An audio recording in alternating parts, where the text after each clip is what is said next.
Jimbo, so then you make your eyes on the Malon Jimbo of Jada, Bogger, Dongon, Yurmedo, Dumba, Dujan, Log, Sean, sorry, Donald, it's a them yet the Danton, Dalachetan, that may show, send the Hunchip. Shima de Chen Shanga Lam Nanzo. Welcome. Thank you very much. First of all, I would like to talk a little bit about Heart Sutra.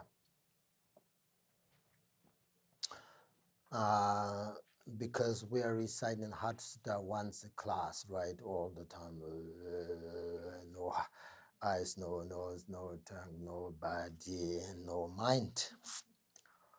Doesn't make sense. In Tibetan, Sherab Nyingpo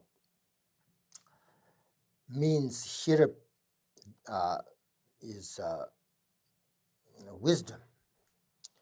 Nyingpo means essence, so the essence of wisdom. We call it in Tibet. Sherab Nyingpo, Heart Sutra.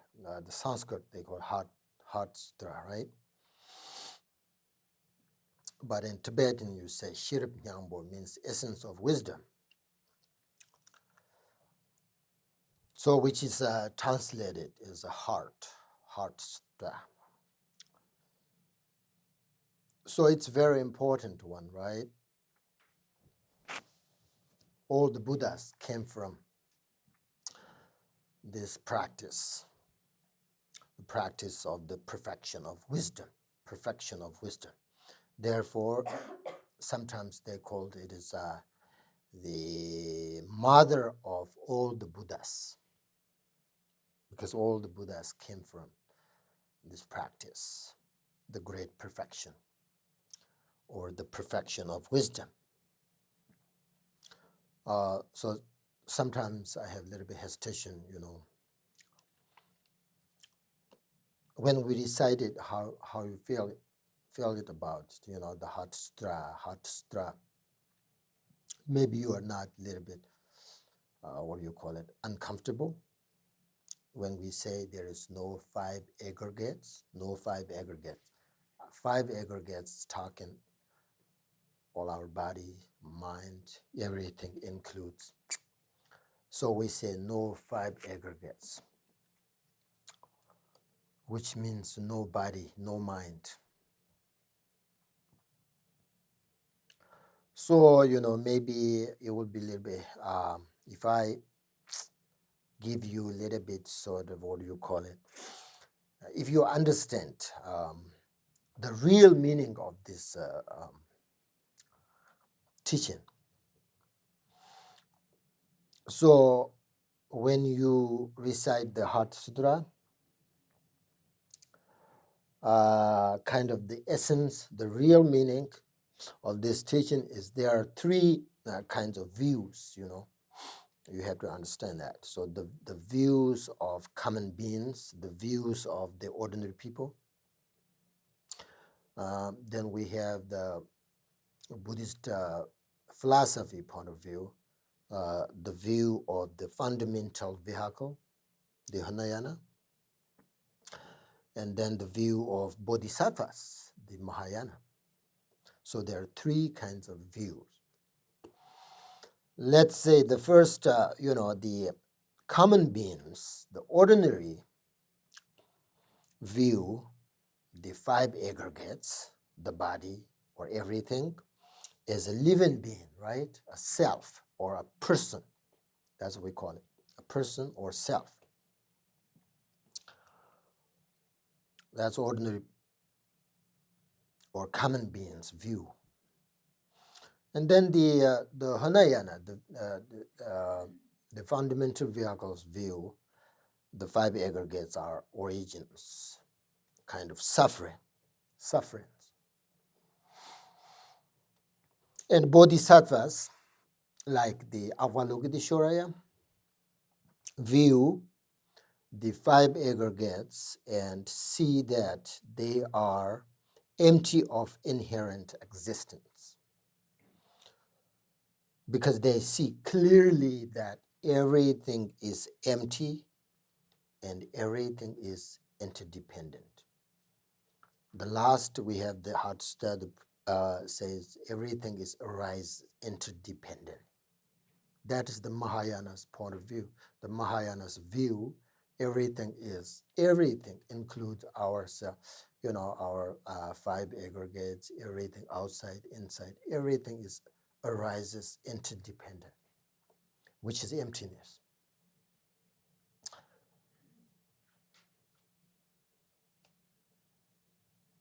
So it's very important to understand these three views. Then you understand the Heart Sutra a little bit. This is a big topic and subject in Buddha's teaching. This is the second his teaching. He taught this virtue big mountain. But actually, at that time, Buddha didn't say any words, right? You can see, he wants, what do you call it? He went into a state of deep meditation. We call elimination of the profound, right? Elimination of the profound. And let the Bodhisattva of compassion, the Avalokiteshvara, do the talking and on behalf of Buddha. And then there was a great monk called Sariputta. And Sariputta wanted to know for himself what was true when he think about the five aggregates or everything. He wanted to know everything, what is the really true.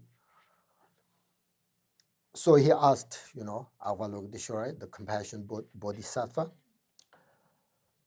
and all the words and actions and thoughts of Sariputta, asked him, in my life, how do I apply the essence of the wisdom? Question number 2, what is the key to training in this practice? Question number 3, what view do I take? And the Avalokiteshvara answered to him, see, form is emptiness. Emptiness is form. Form is not other than emptiness. Emptiness is not other than form. That is his answer. Everything. So form is emptiness, right? Emptiness is form. This means that form is not different from emptiness. And emptiness is not different from form. So this means that the ultimate nature of form is emptiness, right? That emptiness relates to the form.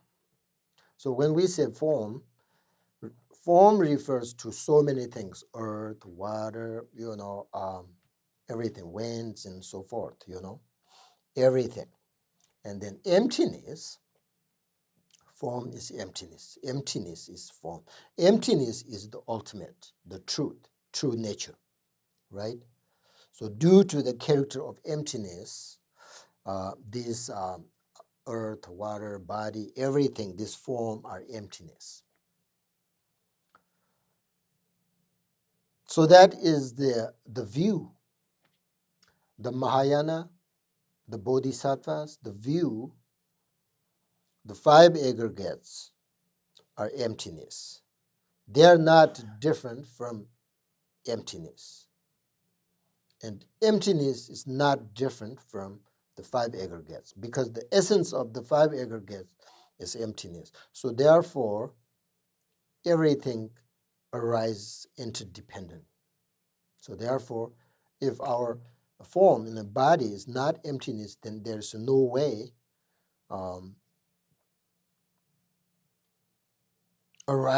everything arise interdependent, which means everything depends on cause and condition. which means everything is impermanent. There's no permanent. But actually, Buddha didn't say that the fundamental vehicle, the Hinayana vehicle's view, the five aggregates, suffering, origin, suffering, right? Buddha didn't say that five aggregates are suffering, because he said it is not the five aggregates that make us suffer, but the way we related to them, which is grasping, which is attachment. If you attach to your body, you are suffering. Body itself is not, it's not make you suffer, but the grasping, right? Self, grasping. As long as you have this negative emotion, whatever, then you're going to suffer. Suffering, Therefore, you can see, Buddha himself,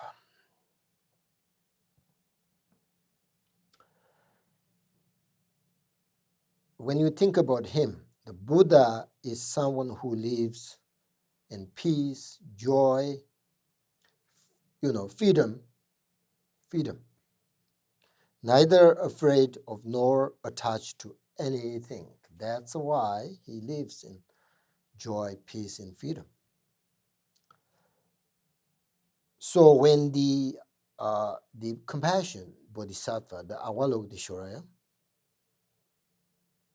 looked into the reality of the five aggregates, he recognized the emptiness of self. Not just to understand, but he realized emptiness of the self, the five aggregates, the essence of five aggregates, emptiness. Therefore, he was liberated from suffering.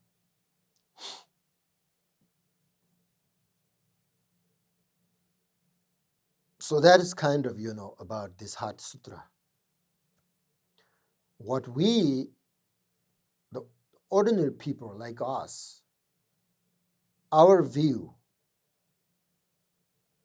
is incorrect.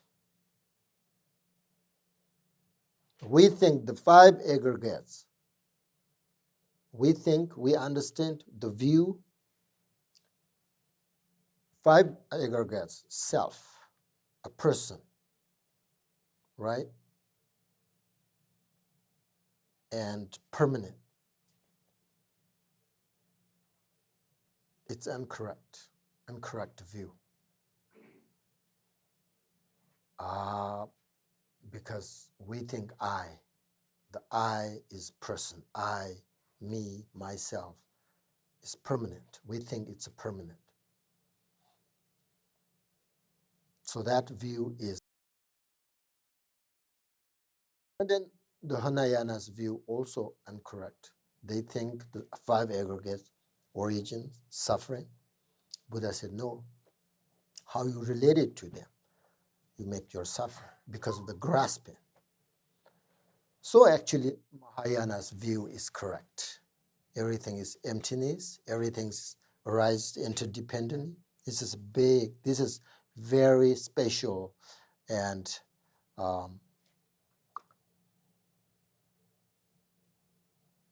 in Buddhism, this teaching is very profound, interdependent. Everything arises interdependent. Everything depends on their cause and conditions.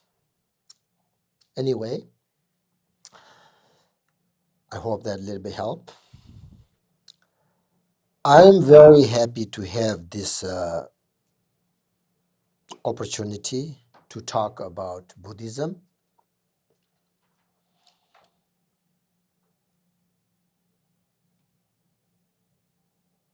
Because I have little bit experience.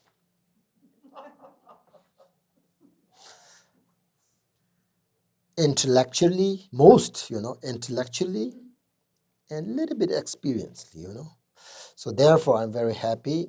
I have confidence to talk about Buddhism, especially Tibetan Buddhism.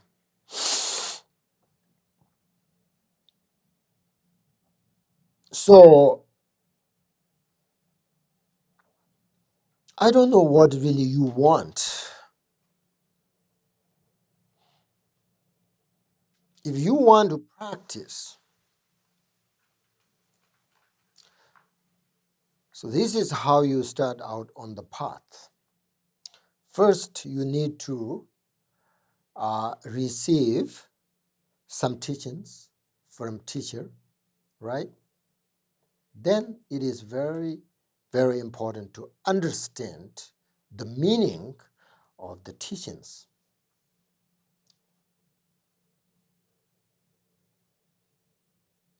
So that finally you will be able to practice them.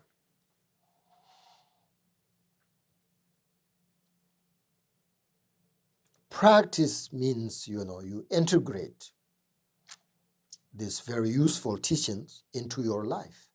Then it helps, right? It helps your life. We're not talking about the enlightenment, but day to day, our life. If you practice, if you understand the meaning of your practice and you put into your practice, really, really helpful. Because most people focus on development, success, and business, right? And only, business. The result of focus on only outward become full of stress, worries. Clear, no question. I said only you focus on only business. Then the result of that, I think, lots of problems. That's why Buddhism is very helpful, because we have on emphasize on focus on inward, not only outside, right? Not only outward, inward. And as you know, there are a lot of good methods that help us develop in our minds. For that reason, Buddha recognized, and Buddha, whenever he teaches, the Buddhism is really talking about our minds. Basically, it is about working on our mind all of the time. Buddhism is talking about our minds, everything, like Buddhist philosophy, Buddhist practice, Buddhist meditation, everything is about the mind.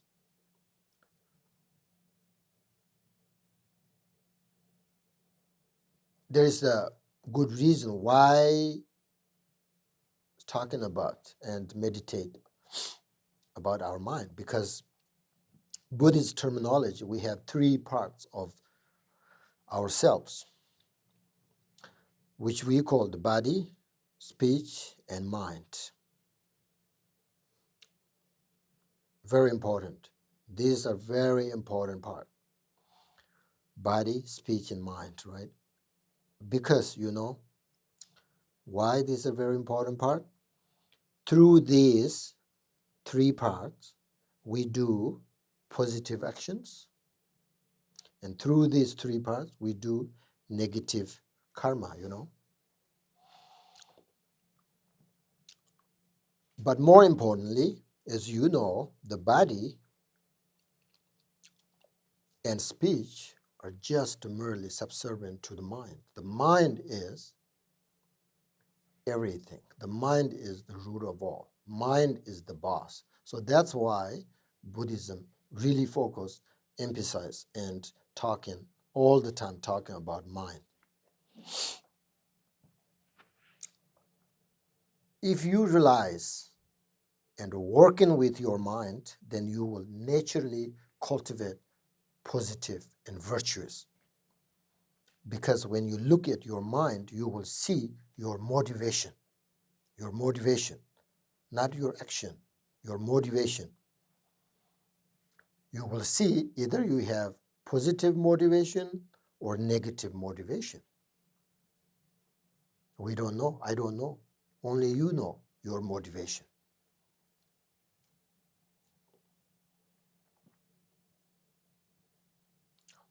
So motivation is the most important. Your action, whatever you do, positive or negative, it depends. Your motivation. Nobody knows. You know. So that's why you have to correct your motivation all the time, whenever you do.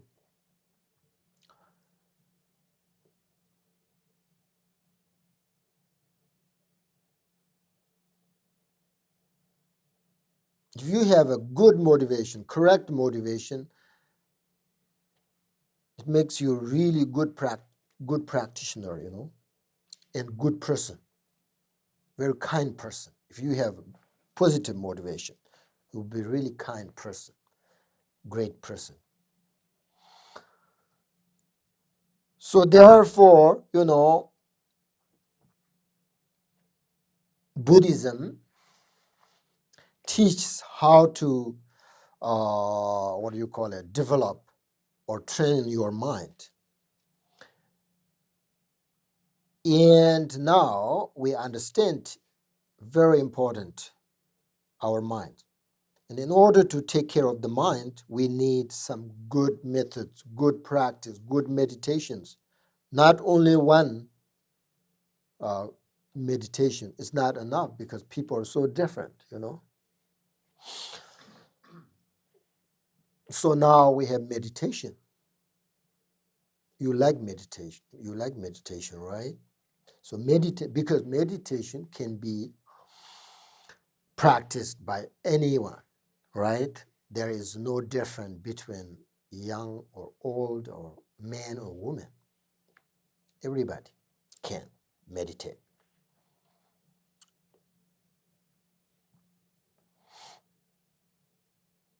So what is meditation? Do you know? What is your meditation? What is meditation means?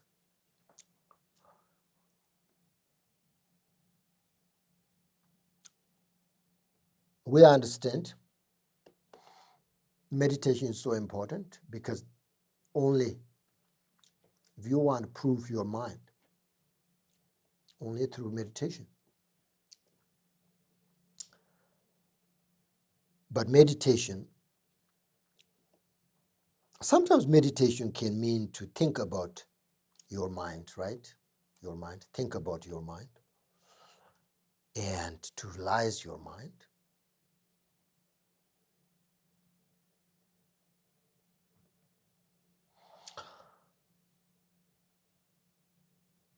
If you think about your mind and then you realize your mind, you can see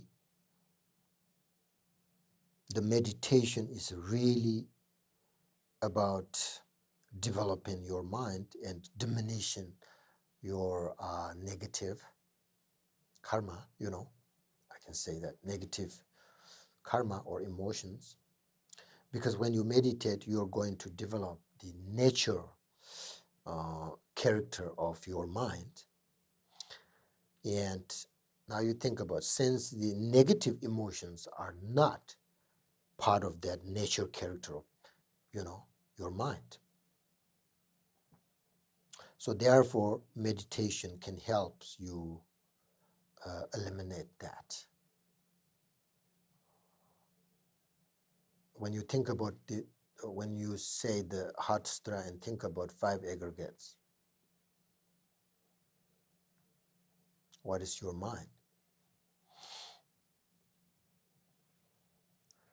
Your mind is empty, but it arises interdependently.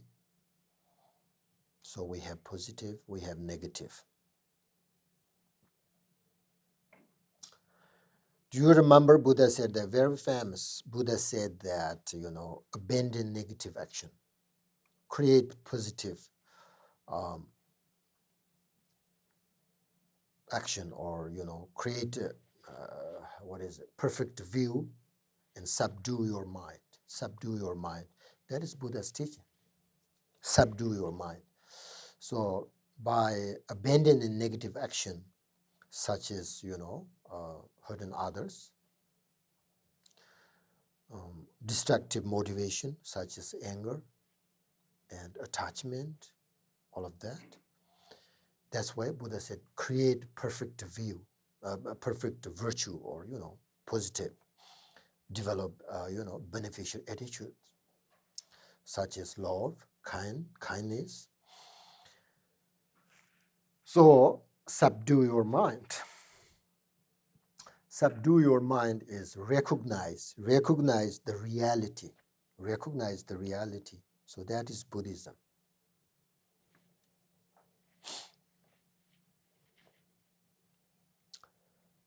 That is Buddhist main meditation practice. Don't forget that. By abandoning negative actions, create perfect virtue, subdue your mind. That is Buddhist meditation. If somebody asks, what is your meditation? That is meditation. Right?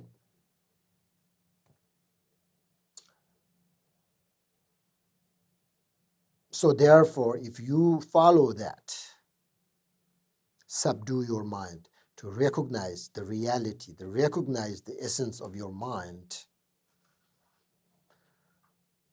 So therefore, it is important. Buddhist path leads us to discover that freedom. That is we call freedom. Subdue your mind means recognize the essence of your mind. That is we call it freedom or enlightenment.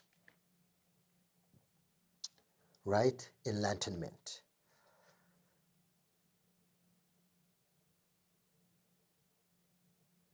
So therefore, when you meditate, kind of makes you really relax, right? Not only that, when you the meditation very helpful, because we are all the time we're thinking too much, We sort of never give our minds, break, right? We're thinking. Because that's most people think, we feel that without this kind of powerful emotions at a play, then our sort of interaction with others will be no essence, no meaning. This is how we tend to view powerful emotions. Many people say, right, Buddhists always say, like, diminish your anger, attachment, all this.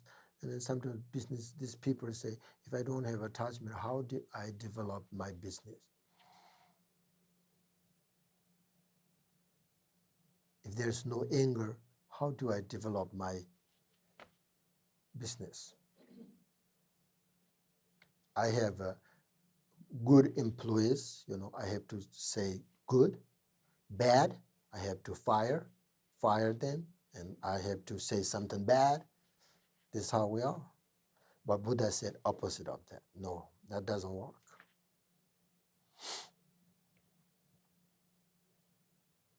So what is important here is to try to correct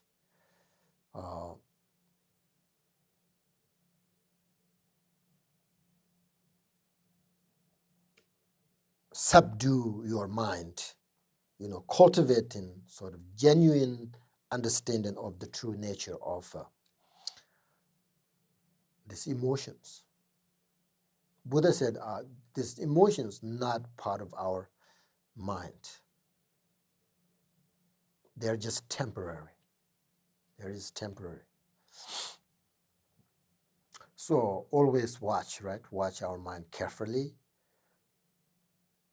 because just I said, it is impossible not to have negative thoughts and actions which are motivated by negative intentions, right? That's why motivation, positive motivation is so important. A good method is if you recognize the wrong thoughts or negative motivation, if you recognize, then all your thoughts will become positive. When you get angry, you recognize. Then your anger, negative emotion, become a positive, which means patience.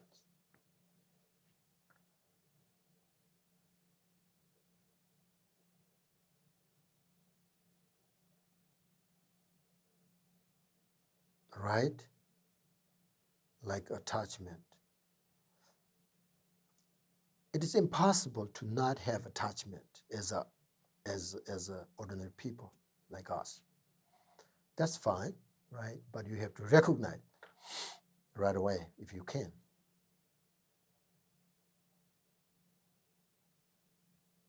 Then your attachment become a positive, which is love and compassion.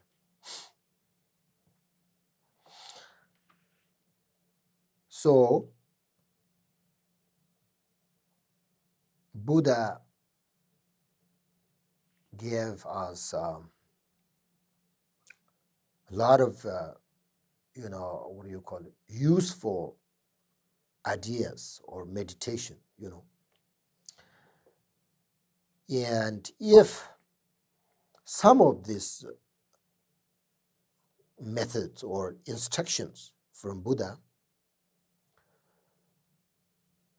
help you and to solve your problems, which means to become a kinder,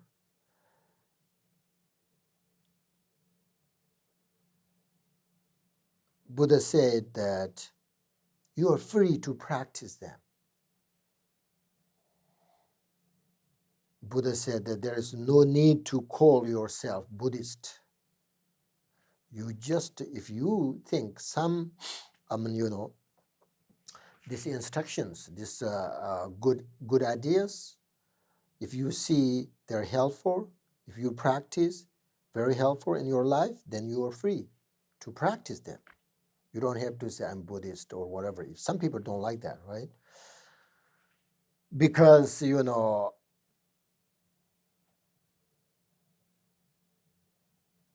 the purpose of Buddhist teachings is to benefit you. And if putting some of them into practice helps you, your life, you live, like peaceful or, love and kindness, right? With yourself, with others. That is what is important, I think.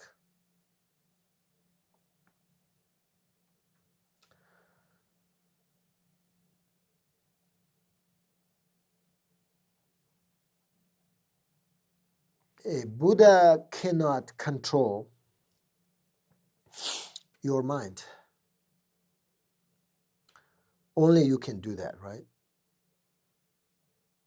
So therefore, your freedom, your enlightenment depends not only on the Buddha showing you the way, the path, but also on your own efforts to follow it.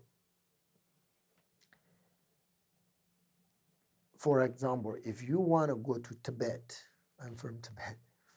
If you want to go to Tibet, first, what do you need? You have to find out that place called the Tibet is actually exists, right? You have to understand. Then look for some who has been there. and who has a kind of knowledge, experience, and who gives you the information that you need for go to Tibet. Likewise, Buddha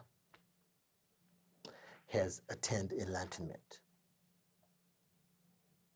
So he has this great wisdom, universe love, compassion, and more importantly, he has the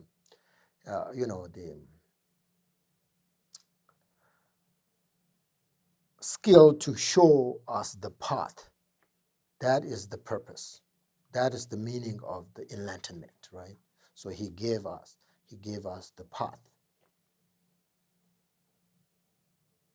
So he gives the teachings, which is the teachings, right? And show by his example how to do it.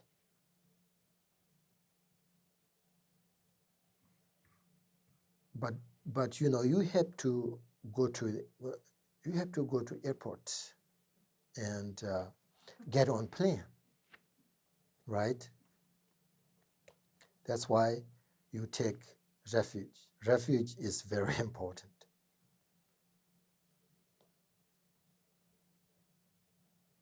There are 3 jewels, right? 3 jewels are important: Buddha, Dharma, Sangha.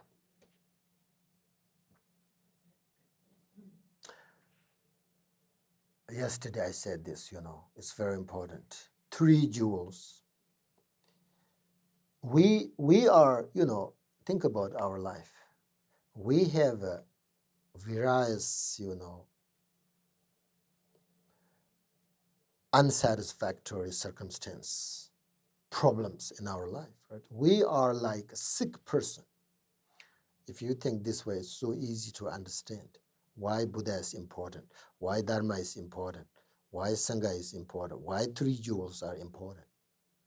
So you should, pretend that you are a sick person, very, very sick person. You have lots of problems. What do you want? What do you need? If you're sick, what do you need? You need help, right? You need help. Who can help? Doctor. You need doctor. You need medicine. You need nurse.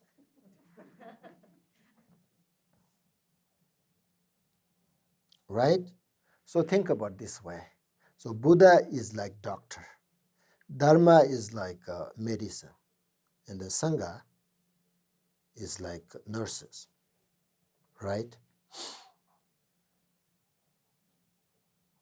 Buddha, just I said, gave us teachings, show the path, correctly diagnoses the causes of your problem. If you want to attain enlightenment, you have to practice, you have to meditate on this and this and this, right? So he gave us the teachings. So the teaching is, we call Dharma, right? Dharma is the medicine. So you have to take it. If you're sick, doctor give you medicine, you have to take it, right? So which means you have to meditate, you have to practice. So Dharma is really medicine, that helps your problems. Anger, attachment, ignorance, jealous, all these negative emotions. So if you eat the Dharma medicine, then it helps your problems and their causes, their causes. Again, everything depends on cause and condition. Now you have a good doctor, good medicine, and by helping you along the path, the Sangha is like nurse who assists in taking, medicine and etc., whatever you need, right? So that's very easy way to understand. And another way to think about the Buddha is as a manifestation of enlightened mind. in the physical forms of different enlightened Buddhas, enlightened beings.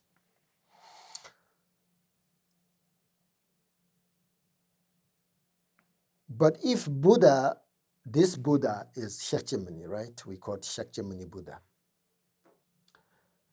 If Buddha Shakyamuni was already enlightened, so how could he take rebirth?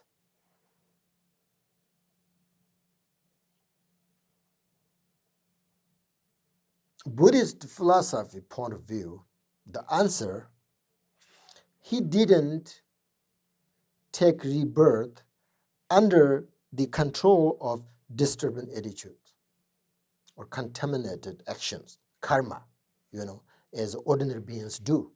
That is the answer. Because he had already eliminated these defilements, negative emotions from his mind. Because many years, he focused on his mind, right? So now he eliminated all these negative emotions from his mind. Now, what is Buddha Shakyamuni then? He has a capacity, he was able to appear in this world by the power of compassion in order to benefit others. That's why Buddha came back.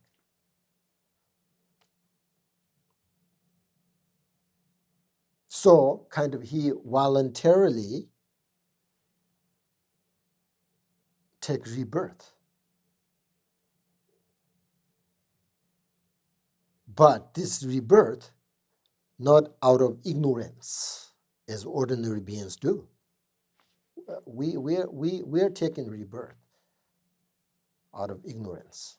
No idea where we go, what kind of beings.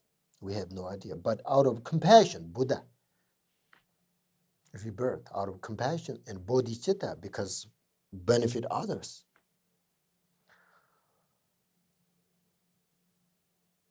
Okay, that is a kind of introduction, okay? Buddhism, what is Buddha? If you think Buddha, Dharma, Sangha important,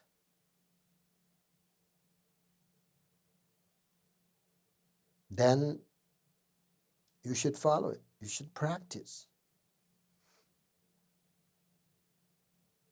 Always remember that, okay? By abandon this, what do you call it? Abandon the negative karma, create perfect virtue, positive karma, subdue your mind. That's why we're meditating. That's why it's very important to practice. And now, meditation.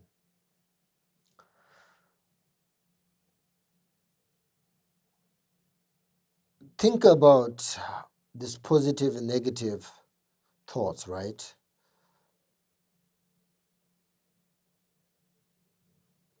Most time, the negative thoughts are more powerful than the positive thoughts, right? So then we have to purify. We have to purify the negative thoughts. So today, I would like you to do purification meditation. Because as you know, they are both positive and negative to our personality temporarily.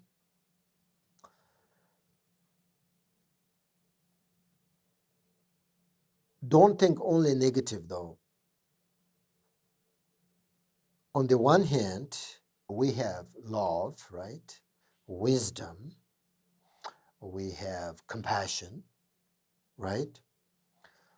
But on the other hand, we have anger, selfishness, grasping, because of grasping, right? Grasping, selfishness.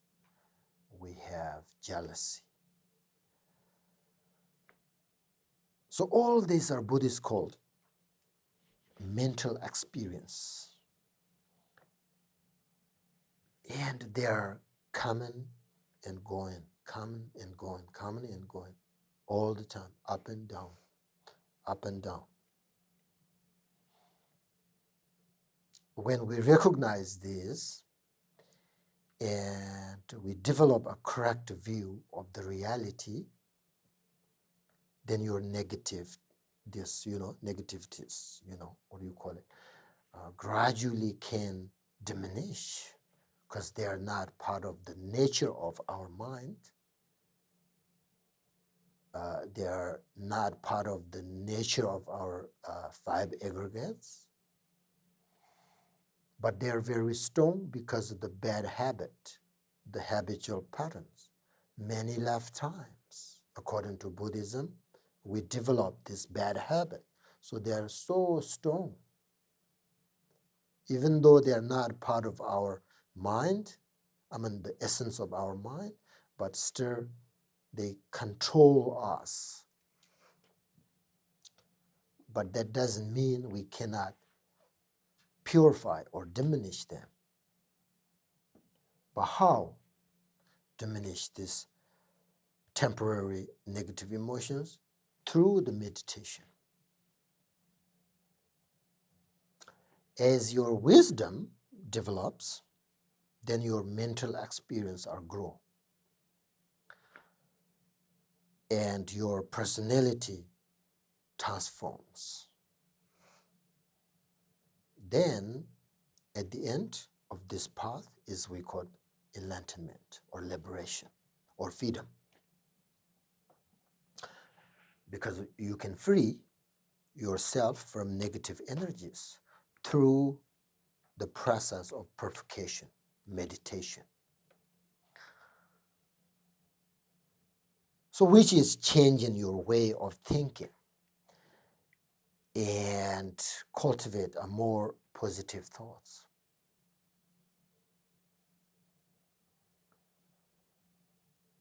Which means letting go of problems and mistakes and seeing them as just temporary obscurations, not part of your true nature. So it helps you develop your nature mind or good energy,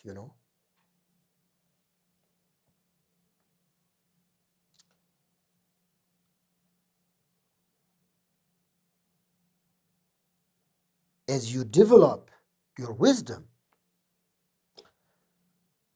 which is changing your way of thinking correctly. So therefore, meditation is very important. I don't know how much you meditate every single day. Most people I know meditate almost 2 hours every day, right? Which is I can see. You prove yourself a lot compared, even like month by month or year by year. You're better and better, kinder, right? Kinder person.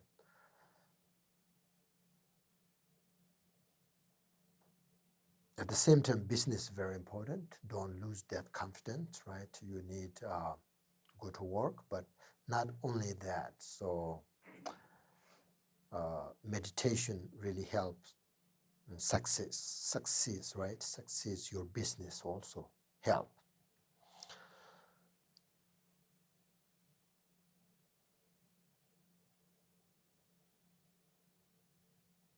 So therefore, do something good every single day. Try to.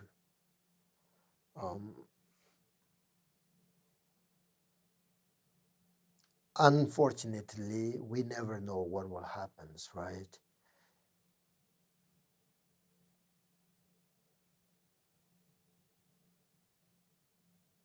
We have no capacity. The power of death,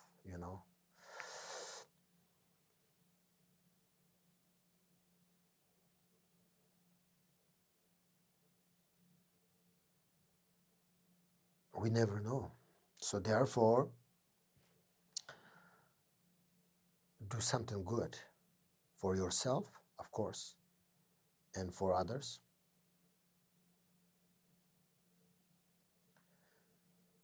But it's very important to develop your wisdom, because if you develop your wisdom, then all other your mental experience will grow. Because then the more you develop your wisdom, then your ignorance diminish.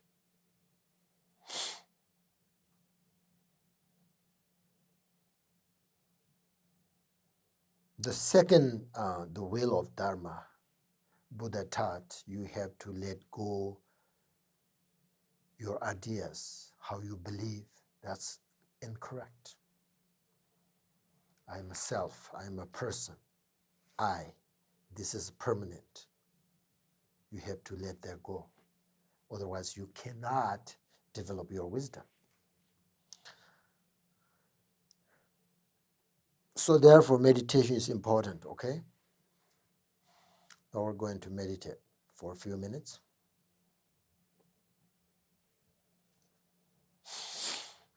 I call this purification meditation, okay?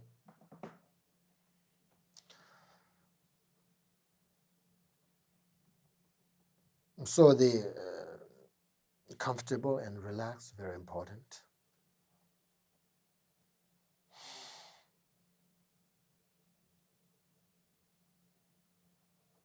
If you have so many different thoughts in your head when you start your meditation, sometimes it really helps. Take a very deep breath, few times like that, to settle your mind.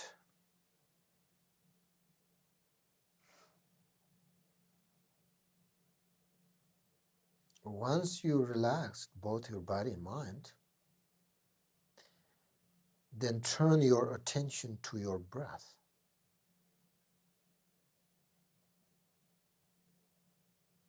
For the beginners, or, all the time actually practice a meditation, using, your breath is the most powerful and profound method, So breathe normally, and when you breathe in, imagine that all this positive energy, not only yourself, but in the universe. When you breathe in, there enters your body and your mind.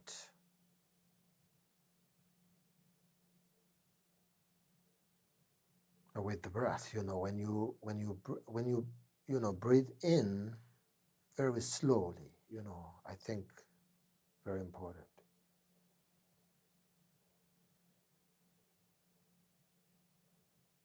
All the positive love, compassion, wisdom, emptiness, nature, energies, enters your body and mind, and visualize this energy, good energy, flow into every parts of your body, your mind, and then relax.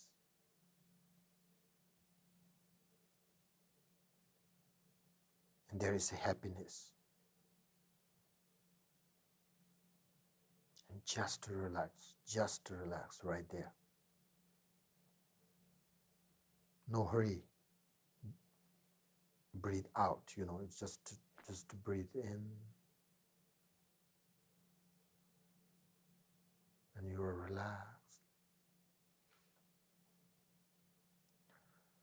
You are relaxed and blissful, happiness, joyful.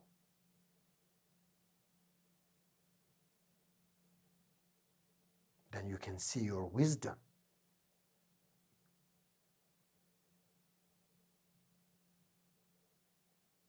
These positive energies. There's no ignorance. So you just relax there.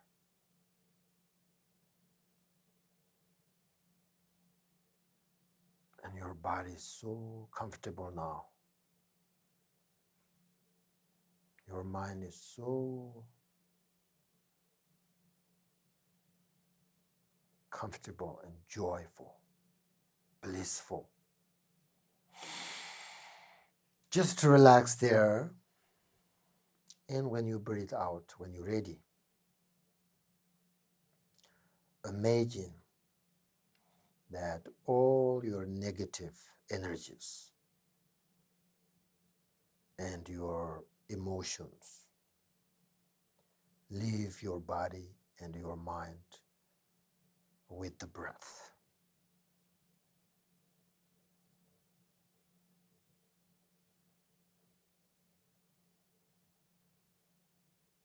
And kind of you imagine, send them out into space, and then they kind of disappear completely there. That means you freed yourself from these negativities. Then you relax there, right there. Do not focus on negative energy, negative thoughts, emotions. Just send out into space, and then they're just disappeared there. And then you just relax there. You actually see the essence of your five aggregates if you do this right there, just with yourself all the time, but you don't recognize it. The compassion Buddha, the Avalokiteshvara, when he looked very deeply into his five aggregates, he saw it, he recognized it, and he enlightened there. Avalokiteshvara, the nature, the reality, point of view, him and us, nothing different. All are human beings. We possess this nature. So you have to sort of look deeply into this nature and your energy. Then you will see it. And then you just relax there. Very simple, but very profound.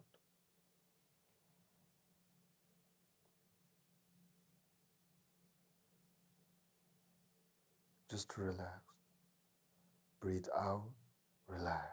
Breathe in, relax. When you breathe in,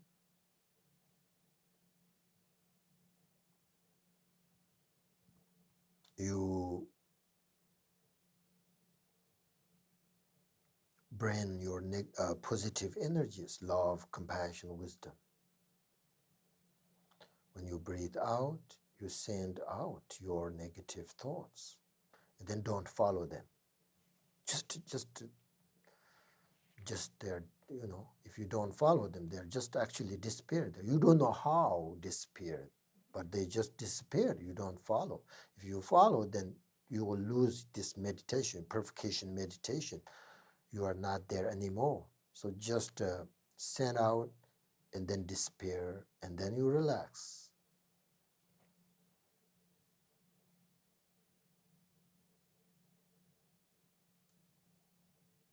And then you start it again when you breathe in. So you should concentrate on this kind of practice, purification practice, visualizations, and there is a little bit visualization, right? And then there is experience, actually, experience of both your body and mind. It makes you really sort of relaxed, and it gives you some ideas who you are and what should you do when you have these obstacles and have these negative emotions. You have some ideas if you do this kind of practice, and you will understand who you are. So a few minutes, please.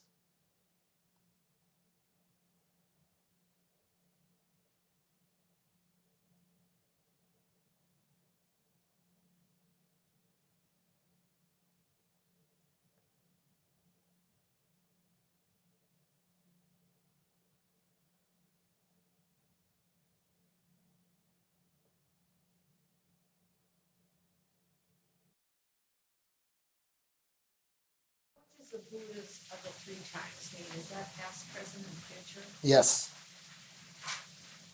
Also, how do you meld your mind with the Buddha? With what? A Buddha. The Buddha. A teacher. How do you put your mind in touch with that mind so you can learn more? There are many ways. Relatively, ultimately, relatively, you just visualize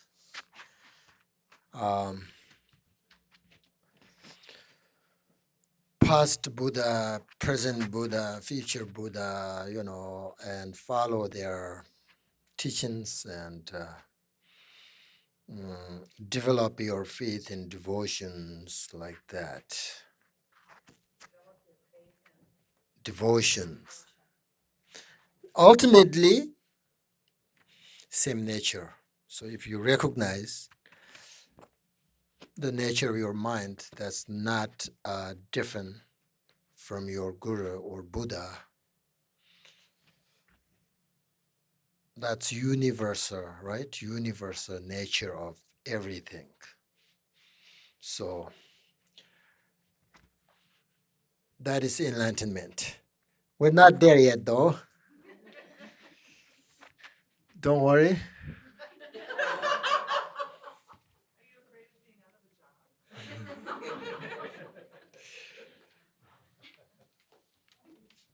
Amazing, amazing. Our nature mind. People are just so ignorant. We just don't recognize. But if you once you recognize, you're so happy. But you have to. That's why really good. You have to go through all these 37 stages of instructions. I mean, most people can't practice, can't meditate 1 hour. Of course not, right? Physically, not ready. Mentally, not ready for that long. Maybe 5 minutes, we're okay. But then after 5 minutes, you take a break very peacefully. Don't disturb others. And then you go back. Then you meditate 5 minutes, whatever, 1 minute, 2 minutes, 10 minutes, whatever your capacity. Right? Teaching is only for, if you know how to meditate, then there is no need teaching. If you don't know how to meditate or you have lots of hesitations or whatever, then you need teaching because it's very helpful, right? To develop your wisdom. But once you understand how to meditate physically, mentally, then there's no need. Lots of teachings. So teachings intellectually very good. Develop your wisdom. You understand what's right, what's wrong.